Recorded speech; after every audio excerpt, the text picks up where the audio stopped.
Un parcours scolaire pas très évident et pas très fluide. Du coup, j'ai toujours travaillé en fait. J'ai travaillé pour gagner ma vie, point. Jusqu'à ce que je décide que j'allais pas finir ma vie comme ça. Après, c'était un long parcours, un long cheminement, mais j'ai décidé de vraiment m'intéresser à ce qui me passionnait. Enfin, en tout cas, ce qui vraiment pouvait m'animer profondément en tant qu'être humain. Et du coup, je me suis orientée vers la création et j'ai passé le concours des Beaux-Arts, j'avais une trentaine d'années.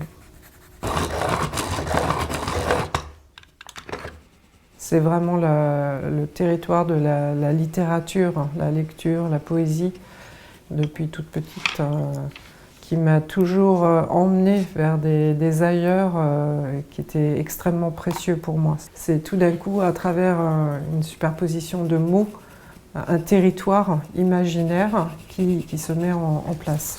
Il y a les mots qui sont posés, mais il y a aussi tout d'un coup des couleurs qui émergent, un paysage qui émerge. La création a beaucoup à voir avec les mots.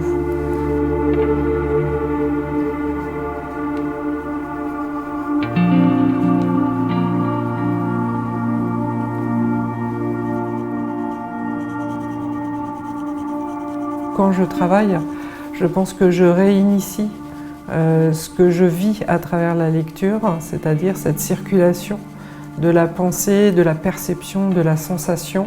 En fait, c'est l'ensemble de tout ça qui permet de peut-être commencer à expliquer un petit peu ce mystère de qu'est-ce que c'est que ce monde.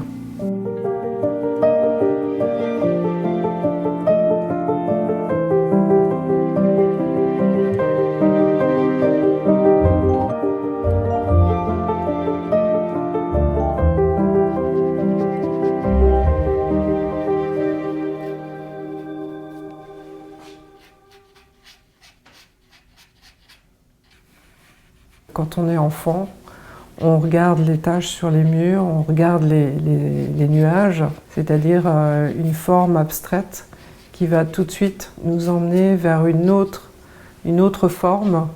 Je crois que je cherche surtout tous les interstices possibles dans un monde trop cadré. C'est un acte de résistance dans le sens où il n'y a pas d'utilité a priori. Alors qu'en fait, si, il y a une utilité, bien sûr, c'est ouvrir sur d'autres mondes, d'autres possibles, d'autres façons de voir et d'appréhender le monde.